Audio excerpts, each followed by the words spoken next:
لوگوں کا خیال یہ ہوتا ہے کہ بچے میرے پڑھ گئے، اپنی اپنی جگہ پہ سیٹ ہو گئے، میں اب بڑے سکون میں ہوں۔ کچھ کی رائے یہ ہوتی ہے کہ میں نے سب بچے بچیوں کا بیاہ کر دیا ہے، گھر میرا بن گیا ہے، اب میں بڑے آرام میں ہوں، قرار میں ہوں، سکون میں ہوں۔ تو اپنی اپنی رائے ہوتی ہے، لیکن حقیقت وہ ہے، اصل وہ ہے جسے اللہ کے قرآن نے بیان کیا۔ اللہ کریم نے فرمایا والعصر، اے محبوب علیہ السلام ہمیں آپ کے زمانہ مبارکہ کی قسم ہو، ان الانسان لفی خسر، فرمایا بے شک انسان خسارے میں، نقصان میں۔ وہ اپنے تئیں کوئی دعویٰ کر لیتا ہے، آپ دیکھتے ہیں کہ بہت سارے لوگوں کے دعوے اپنے اپنے ہوتے ہیں نا۔ کسی بھی طالب علم سے آپ پوچھیں پیپر دے کے آئے تو پیپر کیسا ہوا ہے تو کیا کہتا ہے؟ بولیے، جب کینڈیڈیٹ الیکشن لڑتے ہیں تو رات کو جب وہ سوتے ہیں تو سارے جیت کے ہی سوتے ہیں، ان کو سب یہی کہتے ہیں کہ لوگ سارے تیرے ساتھ ہی ہیں۔ حالات، یہ جتنے بادشاہ حکمران ہوتے ہیں ان کے بگڑنے کی بنیادی وجہ ہوتی ہے کہ یہ خوش فہمیوں میں مبتلا ہوتے ہیں۔ ہم میں سے بھی ڈھیر سارے لوگ ہیں جو خوش فہمیوں میں مبتلا ہیں۔ کچھ کہتے ہیں جناب ہماری نسبت بڑی تگڑی ہے، بھئی نسبت تو امام حسین سے تگڑی تو کسی کی نہیں نا، تو ساری رات نماز پڑھتے تھے، روزے رکھتے تھے، اللہ کو یاد کرتے تھے۔ آپ خالی نسبت پر بیٹھ کر عمل چھوڑ جائیں تو یہ کیسے ممکن ہے؟ تو اپنے اپنے تئیں لوگوں نے معیار کامیابی کے قائم کر لیے ہیں۔ اللہ فرماتا ہے کہ محبوب مجھے قسم ہو زمانے کی، انسان نقصان میں، یہ دن بہ دن جو وقت گزار رہا ہے تو اس کا نقصان، اس کا خسارہ، اس کا گھاٹا بڑھتا جا رہا ہے، روز نقصان میں۔ کتنا کتنا عمر کا حصہ لوگوں نے ضائع کر دیا، کتنے کتنے بہترین لوگ تھے لیکن روزی روٹی کے پیچھے وقت سارا برباد ہو گیا۔ یہ رزق حلال کے لیے دوڑ دھوپ ہو وہ تو بڑی بات ہے، لیکن تکبر کے لیے اور خواہشات، بیجا خواہشات کی تکمیل کے لیے، ایک دوسرے سے آگے بڑھنے کے لیے بڑا وقت ضائع کیا لوگوں نے۔ اچھا کوئی بھی نہیں جیتا، خاندانوں میں بھی کوئی نہیں جیتا، برادریوں میں بھی کوئی نہیں جیتا، پر لڑائی ساری زندگی کی ہے، میں نے آگے گزرنا ہے، میں نے آگے، حالانکہ کوئی کسی کو جیتنے دیتا ہی نہیں۔ تو اپنے اپنے تئیں لوگوں نے معیار قائم کیے کامیابی کے۔ اللہ فرماتے ہیں بے شک انسان نقصان میں ہے، لیکن جس میں 4 خوبیاں پائی جائیں، ادھر دیکھو میری طرف، جس میں 4 خوبیاں پائی جائیں، اللہ کا قرآن کہتا ہے وہ بندہ کامیاب ہو جاتا ہے۔ 4 خوبیاں اس کے اندر ہو، کون کون سی؟ الا الذین آمنوا، سب نقصان میں نہیں سوائے ان لوگوں کے جو ایمان لائے۔ سب سے پہلے کیا کرے؟ ایمان ہو اس کے پاس، مضبوط ایمان، وعملوا الصالحات، اور ایمان بھی لائے اور نیک کام بھی کرے، اور صرف نیک کام نہ کرے، وَتَوَاصَوْا بِالْحَقِّ، لوگوں کو حق بات کی نصیحت بھی کرے۔ اور ظاہر ہے سچ بولے گا، حق بولے گا تو بڑے لوگوں کے مفادات کو ٹھیس پہنچے گی، کچھ لوگوں کو تکلیف بھی ہوگی، تو اب جب تکلیف ہوگی تو پھر مصیبت بھی آئے گی۔ تو اگر حق بات کہنی ہے تو پھر کیا کرے؟ وَتَوَاصَوْا بِالصَّبْرِ، پر ایک دوسرے کو صبر کی بھی وصیت کرے۔ 4 چیزیں پائی جائیں، ایمان، اعمال صالحہ، حق کی نصیحت، اس رستے میں آنے والی تکلیف پر صبر۔ اگر یہ 4 چیزیں میسر آتی ہیں تو اللہ کا قرآن کہتا ہے بندہ کامیاب ہے۔ اور اگر یہ 4 چیزیں نہیں تو پھر کوئی بندہ جتنا مرضی دعویٰ کرے، جتنا مرضی شور کرے، جتنا مرضی اعلان کرے، وہ کامیاب ہو سکتا۔ سب سے پہلے تو اپنا ایمان پکا کریں۔ یہ جو کچی پکی باتیں کرتے ہیں نا لوگ، بھئی مسلمان جو ہوتا ہے نا، مسلمان وہ لوارث نہیں ہوتا، وہ وارث والا ہوتا ہے، اس کا رب ہر وقت اپنی رحمت سے اس کی حفاظت کرتا ہے۔ مسلمان ہر وقت نبی پاک علیہ السلام کے نگاہ کرم میں رہتا ہے۔ اسے کمزور باتیں نہیں کرنی چاہیے کہ میرے کو پیچھے چڑھ گیا تو پتہ نہیں کیا ہو جائے گا، برادری مخالف ہو گئی تو پتہ نہیں کیا ہو جائے گا، سچ بول دوں گا تو لوگ پتہ نہیں مجھے مار دیں گے، ایسا ہو نہیں سکتا۔ چھری حضرت ابراہیم چلائیں بھی نا تو حضرت اسماعیل کے حلق پہ چلنا اس نے تب بھی ہے جب اللہ حکم کرے گا، تو اللہ کی حکمت ہوگی، تو حکمت الہی ہوتی ہے تو کوئی کام ہوتا ہے، ورنہ ہوتا۔ تو اپنی طبیعت میں مضبوط ایمان، توکل، اللہ پہ بھروسہ، مضبوطی افکار کی، کچی باتیں نہیں۔ جو لوگ کمزور ذہن رکھتے ہیں ساری زندگی فیصلہ ہی نہیں ہوتا، کوئی ڈرتے رہتے ہیں، سہمے سہمے وقت گزارتے ہیں۔ اپنے آپ کو فکری، یہ جو ایمان ہوتا ہے یہ بندے کو طاقتور کرتا ہے، بندہ مضبوط ہو جاتا ہے۔ مجھے بتائیے نا، جب ایمان پکا ہو کے روزی دینے والا اللہ ہے تو پھر بندہ کسی مالدار آدمی کے پیچھے کبھی بھاگتا ہے؟ کبھی کسی بڑے آدمی سے ڈرتا ہے؟ جب اسے پتہ ہو کہ عزت اور ذلت اللہ کے دستے قدرت میں ہے، پھر وہ سیاستیں، سازشیں یہ کام کرتا ہے. تو پہلے تو مضبوطی ایمان درکار ہماری بچوں کے اندر، ہمارے مزاجوں کے اندر. جب تک وہ مضبوطی ایمان، حضرت مولا علی شیر خدا کرم اللہ تعالیٰ وجہہ الکریم ایک دفعہ بڑے علیل ہو گئے، کمزوری آ جاتی ہے، بندہ بیمار ہو جاتا ہے. تو ہمارے ہاں بیمار لوگ بعض اوقات ایسا جملہ بولتے ہیں جو کفر کے زمرے میں چلا جاتا ہے. آپ پریشان ضرور ہیں، تکلیف میں ضرور ہیں، لیکن آپ بات وہی کریں گے جو شریعت اجازت دیتی ہے. حضرت علی شیر خدا شدید علیل تھے. ایک صحابی تیمارداری کرنے گئے تو حضرت مولا علی کا چہرہ دیکھ کے پریشان ہو گئے، کہنے لگے آپ تو بڑے سخت علیل ہیں، اللہ خیر کرے، اللہ تعالیٰ آپ کو صحت دے. تو حضرت علی کہنے لگے تو فکر نہ کر، مجھے اس بیماری سے کچھ بھی نہیں ہوگا. نے کہا کیوں؟ فرمانے لگے مجھے نبی پاک علیہ السلام نے فرمایا تھا علی اس وقت دنیا سے جاؤ گے جب داڑھی خون سے رنگین ہو جائے گی، تو اس کا مطلب ہے میں خنجر کے وار کے ساتھ شہید کیا جاؤں گا، میں بیماری سے دنیا میں نہیں جاؤں گا، میں یہ بیماری سے مجھے کچھ بھی نہیں ہوگا، اللہ مجھے شفا دے دے گا. چونکہ حضور نے فرمایا کہ ساڈے نبی دی زبان ساڈے واسطے قرآن. تو سب سے پہلے تو اپنے ایمان کے اندر، توکل کے اندر مضبوطی پیدا کریں. مسلمان دیکھو نا،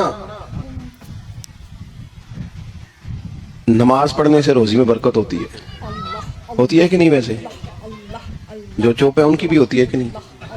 نماز پڑھنے سے روزی میں برکت ہے. تو پھر اس کا مطلب یہ ہے کہ جب ٹائم آئے نا نماز کا تو گاہک جتنے مرضی کھڑے ہوں پھر دکان بند کرنی چاہیے، پھر نماز پڑھنی چاہیے، کیونکہ روزی تو اللہ نے دینی ہے، گاہکوں نے تو دینی. تو سب سے پہلے ضروری ہے مضبوطی ایمان.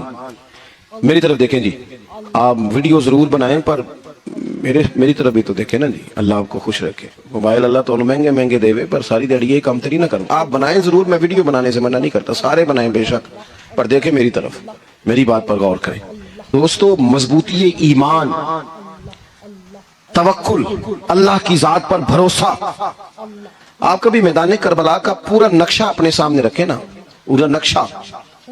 دو چیزیں ہیں، امام حسین کو نظر آ رہا ہے اب شہادت ہو جائے گی، اتنی بڑی فوج آئی ہے، خدا کی حکمت کے تقاضے سمجھ میں آ رہے ہیں، حالات کیا ہوں گے سمجھ آ رہی، پر ایک لمحے کے لیے بھی ان کا توکل کمزور نہیں ہوا.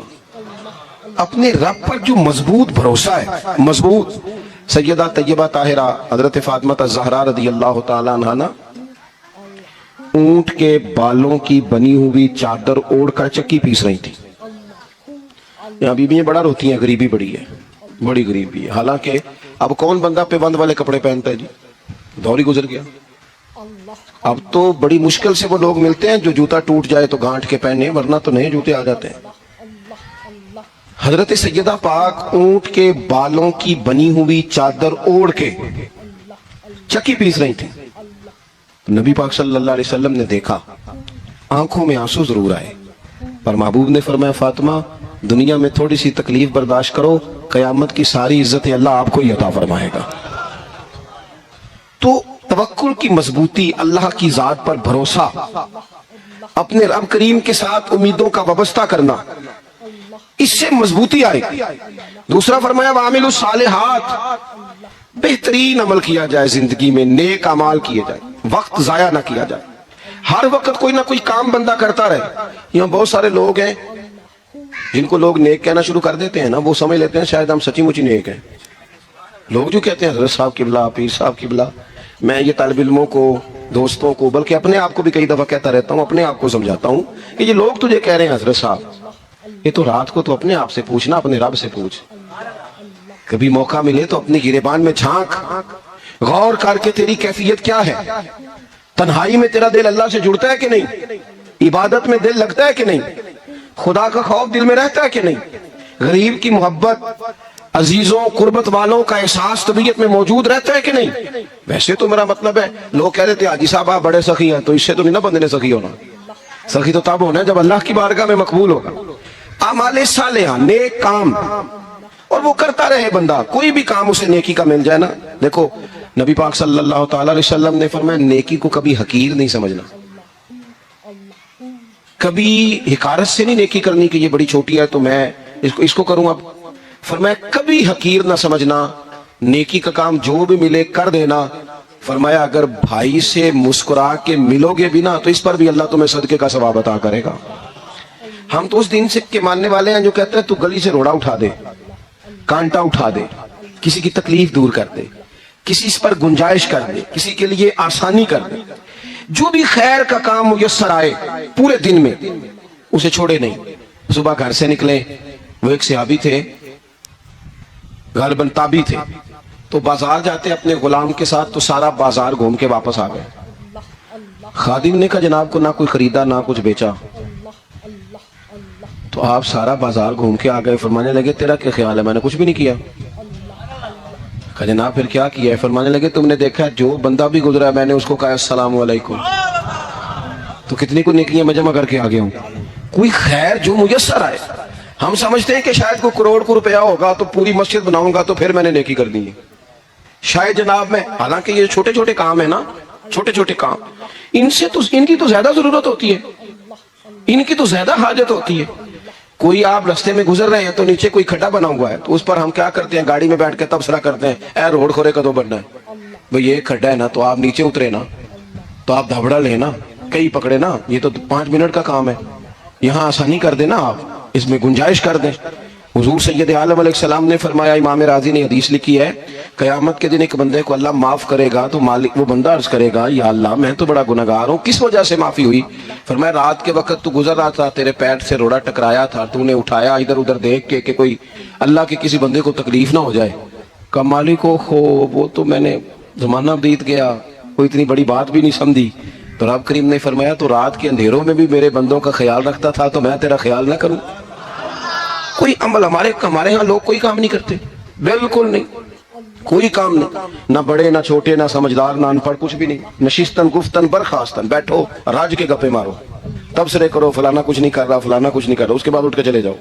کچھ کریں, وعملوا الصالحات, نیکیاں جمع کریں زندگی میں, خزانہ بنائیں, خزانہ, اپنی ڈیوٹیاں اپنی ذمہ داریاں پوری کریں, ہر وقت کام, ہر وقت ذمہ داری, ہر وقت ڈیوٹی. دیکھیں نا امام حسن اور حسین, ان کی آپ کبھی زندگی کا مطالعہ کریں, فرض نماز کے علاوہ 100 رکعت نماز نفل روز پڑھنی ہے, پتہ کرنا ہے غریب کہاں کہاں ہیں, ان کا خیال رکھنا ہے, اور نیرے پیسے نہیں دینے. ہمارے یہاں لوگ غریبوں کو پیسے ضرور دیتے ہیں, عزت نہیں دیتے, ان کو 4 پیسے کی مدد ضرور کر دیتے ہیں پر عزت نفس کا خیال نہیں رکھتے. امام زین العابدین رضی اللہ تعالیٰ عنہ فرماتے ہیں گزر رہے تھے, آپ دیکھیں نا امام غزالی حدیث لائے ہیں کہ بندہ اور کچھ نہ کرے, کسی مومن کا دل راضی کر دے تو اللہ 60 سال کی نفلی عبادت کا ثواب عطا کرتا ہے. دل بدستاور کے حج اکبر است, از ہزارہ کا یک دل بہتر است. کسی کا دل خوش کر دینا, اس کو راحت دے دینا, اس کو قرار دے دینا, اس کے لیے کوئی ایسا سامان کر دینا کہ بندہ مطمئن ہو جائے, سکون ہو جائے. یہ ہمارے ہاں جو لوگ ہوتے ہیں نا سرکاری ملازمین, ڈیوٹیوں والے, ان کی طبیعتوں میں تلخی ہوتی ہے. یہ اگر صرف پیار کرنے لگ جائے نا, میں کچھ میڈیکل سے وابستہ لوگ میرے احباب میں سے ہیں تو میں ان سے کہتا ہوں کہ شفا تو اللہ نے دینی ہے, چلو تم دوائی تو آج کے دیا کرو نا, تم آنے والے کی بات تو توجہ سے سنو. وہ بیچارہ اپنی بات, ہمارے ایک بزرگ تھے تو تعویذ لکھا کرتے تھے, بڑے عالم تھے, مجھے کچھ تھوڑی سی نا میرے دل میں ان کے بارے میں خفگی رہتی تھی کہ آپ اتنے بڑے عالم ہیں, آپ کتاب لکھیں, آپ تعویذ لکھ رہے ہیں, اور پھر لوگوں نے کمائی کرنی ہوتی ہے, آپ تو مفت دیتے ہیں سارا کچھ, اتنی لمبی ڈیوٹی, سارا دن بیٹھے رہتے ہیں آپ اور لکھتے تعویذ ہیں, پڑھائیں آپ. میں نے ایک دن ان سے گزارش کی, میں نے کہا شیخ آپ بڑے آدمی, جن لوگوں کو اللہ نے رسوخ فی العلم عطا فرمایا ہوتا ہے ان میں سے آپ, اللہ نے آپ کو پختگی دی ہے علم میں, شعوری عالم میں, آپ سارا دن تعویذ. فرمانے لگے یار میں تعویذ نہیں لکھتا, اصل مسئلہ یہ ہے کہ جو تعویذ لینے آتا ہے وہ اپنا سارا دکھ سناتا ہے, تو میں تعویذ نہیں لکھتا, میں نا بس لوگوں کے کلیجے ٹھنڈے کرتا ہوں. میں کسی کا, اب تو بچوں کے پاس ٹائم ہی نہیں, وہ تو ابا کا دکھ نہیں سنتے, بالکل نہیں, وہ تو ڈھونڈتے ہیں کوئی کونا ملے تو جا کے موبائل دیکھیں, تو بیٹھتے ہی نہیں. اماں کہہ رہی ہوتی ہے کہ پتر کو 10 منٹ میرے پاس بھی بیٹھا کر, لیکن پتر مصروف بڑا ہے, ویڈیو چڑھانی ہے اس نے, ٹک ٹاک بنانا ہے اس نے نئی تصویر چڑھانی ہے. ہم الجھ گئے. یہ چیزیں انسان کو نفسیاتی طور پر کمزور کر دیتی ہیں. جو لوگ زیادہ یہ کام کرتے ہیں ان کے حافظے کمزور ہو جاتے ہیں, وہ الجھ جاتے ہیں, انہیں پتہ نہیں ہوتا رات میں نے کیا کہا تھا, صبح میں کیا کہہ رہا. ہر وقت نہیں, ضرورت کے وقت, ہر ٹائم نہیں, مخصوص اوقات میں. حضرت امام زین العابدین رضی اللہ تعالیٰ عنہ فرمانے لگے ہم گزر رہے تھے, امام حسین ساتھ تھے, تو رستے میں نا کچھ غربا غریب لوگ بیٹھ کے کھانا کھا رہے تھے. کہتے ہیں ہماری ان پر نظر پڑی تو انہوں نے حضرت امام حسین رضی اللہ تعالیٰ عنہ سے کہا حضور آئیے تشریف لائیے کھانا کھائیے.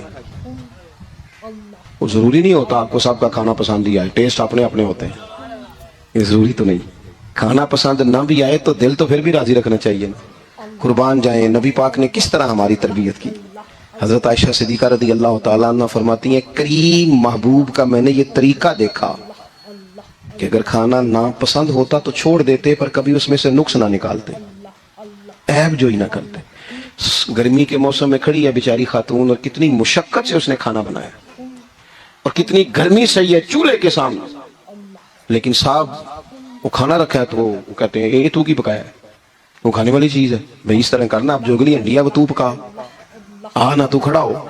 یہ پتہ چلے یہ کام کتنی مشقت کا ہے. زندگی میں کچھ تھوڑا سا دوسروں کا خیال رکھنا یہ بھی تو دین کا حصہ ہے نا. آپ اپنی زندگی میں ہمیشہ اپنے لیے سوچیں, کسی اور کا سوچیں نہ. تو میرے عزیز یاد رکھیں گے آپ امام زین العابدین کہتے ہیں نبی پاک صلی اللہ تعالیٰ علیہ وآلہ وسلم نے نا حضرت امام علی مقام کی, امام حسن اور حسین کی اس طرح سے کچھ تربیت فرمائی تھی کہ غریب پروری ان کے اندر رچ بس گئی, مزاج بن گیا. وہ غربا بیٹھے تھے دسترخوان بچھائے سڑک کے کنارے, تو امام حسین گزرے تو انہوں نے آواز دی, امام صاحب روک گئے, کہنے لگے حضور تھوڑی روٹی نہیں کھا لیتے ہمارے ساتھ. تو امام صاحب آ گئے, نیچے بیٹھ گئے غریبوں کے ساتھ. کوئی جرت کرے نا, چلو امیروں نے تو غریبوں کے ساتھ بیٹھنے کی جرت نہیں کرنی, کوئی پیر ہی بیٹھ جائے غریبوں کے ساتھ, وہی مہربانی کر دے کہ میں پیر صاحب ہوں قبلہ ہوں تو میں ہی چلو لنگر کھا لوں مریدوں کے ساتھ بیٹھ کے. ہماری تو محفلوں میں بھی نا جی نعت خانوں کا, مولویوں کا, دوسروں کا کھانا اور ہوتا ہے, اور غریب آدمی کو شاپر میں چاول ڈال کے دیتے ہیں, ساتھ اسے کہتے ہیں یہ لنگر شریف ہے. بھئی اگر یہ شریف ہے تبرک ہے تو اے پیر صاحب نو نہیں سی لنگتا, اڑتا ہے گلے میں لنگر ان کو. یہ لنگر شریف جو ہے یہ نعت خان کو بھی تو گزرنا تبرک ہے کہ نہیں؟ ہاں نہ تو کرو نا. تو جیڑی زیادہ تبرک والی شے ہے وہ پیرانوں بھی تو کھانی چاہیے نا. نعت خان کو اس کے لیے لہدا سے مرغ مسلم اعلیٰ کھانے. میں اکثر دوستوں سے کہتا ہوں چلو میلاد شریف پہ ہی صحیح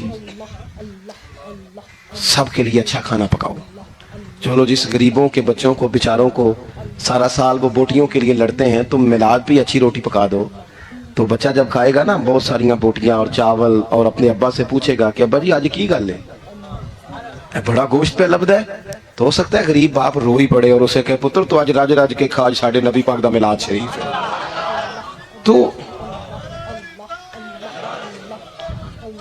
تو امام حسین رضی اللہ تعالیٰ عنہ نا آ کے غریبوں کے بیچ بیٹھ گئے زمین پہ. انہوں نے کہا کھائیے, تو وہ جس طرح وہ کھا رہے تھے نا سادے برتنوں میں سادے, امام حسین کھانا کھانے لگ گئے. میں نے کہا خیر کا کام کوئی بھی ملے اسے ضائع تو لاہور کچھ نہیں کر سکتے تھے, کسی کو سڑک ہی پار کرا دینا بینا کو, چلو اور کچھ نہیں کر سکتے تو آپ کو پتا ہے کہ سامنے والا بوجھ لے کے گزر رہا ہے, آپ تھوڑا سا ہٹ جائیں روڈ سے, اسے گزر لینے دیں. کوئی تو کام زندگی میں کوئی ارادہ تو خیر کا بندہ کرے. امام حسین بیٹھ گئے, ان کے ساتھ روٹی کھائی, تھوڑی دیر کے بعد اجازت لی, فرمایا جاؤں. کہنے لگے حضور اور کھائیے. فرمانے لگے میں تو ابھی روٹی کھا کے آیا تھا اور آج تک ایسا نہیں ہوا کہ دوبارہ کھانا کھاؤں, ایک لقمے کی بھوک نہیں تھی, جتنا بھی کھایا ہے نا یہ تمہارا دل خوش کرنے کے لیے کھایا ہے. غربا مساکین کی وعامل الصالحات, ایماندار بندہ ایمانداروں جیسے کام کرتا ہی اچھا لگتا ہے. 25 حج کیا امام حسن اور حسین نے مدینے سے مکے پیدل جا کے. کتنے بولیے؟ میں کہتا ہوں چلو ہم باجماعت نماز ہی پڑھ لیا کریں. چلیں حضور صلی اللہ علیہ وسلم نے فرمایا فجر کی نماز پڑھ کے بیٹھ جاؤ, اشراق چاش تک اللہ کا ذکر کرو, 2 نفل اشراق کے 2 چاشت کے پڑھ لو, اللہ 2 حج اور 2 عمرے کا ثواب عطا کر دے گا. مشکل کام تو نہیں ہے, مشکل تو ہاں ہی نہیں کی تھی, یہ مشکل ہے. ویسے یہ کہ آنکھ کھل جائے تو 25-30 منٹ 40 منٹ موبائل پہ گزر جائے وہ تو سوکھا ہے, یہ مشکل ہے. دوستو نیک اعمال ان پر کوشش, اہل بیت نے ہمیں سبق یہ پڑھایا ہے, حضور کے اصحاب نے ہمیں سبق یہ پڑھایا. تیسری بات فرمایا وَتَوَاصَوْا بِالْحَقِّ, صرف یہ نہیں کہ تم نماز پڑھ کے تو بیٹھ جاؤ, تم نے نا بے نمازی کو نماز کی دعوت بھی دینی ہے. مظلوم پر ظلم ہوتا رہے اور کونے میں چپ کر کے بیٹھے نہیں رہنا, بلکہ اگر ہاتھ پکڑا جا سکتا ہے تو ظالم کا ہاتھ پکڑنا ہے. نبی پاک علیہ الصلوۃ والسلام نے فرمایا اپنے بھائی کی مدد کرو چاہے وہ ظالم ہو یا مظلوم ہو.